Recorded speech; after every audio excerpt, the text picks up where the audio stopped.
ప్రపంచ దేశాధినేతల్లో అతి నోటి దురద ఉన్న వ్యక్తి ఎవరన్నా మనము చెప్పాలి అంటే అది మొదటి పేరు మనకి వచ్చేది డొనాల్డ్ ట్రంప్ మాత్రమే.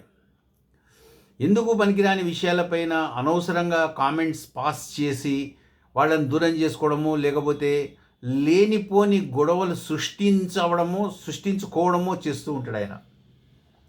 ప్రస్తుతము తనకి ఎంతో నమ్మదగ్గమైన వ్యక్తి లేదా దేశము ఏదైతే ఉందో ఇజ్రాయెల్, దాని గురించి దాని దేశాధినేత అయిన నెతన్యాహు గురించి ఒక చెత్త కామెంట్ ఆయన పాస్ చేశాడు. ఆయన నెతన్యాహు గురించి deep dark son of pitch అని చెప్పేసి అన్నాడు.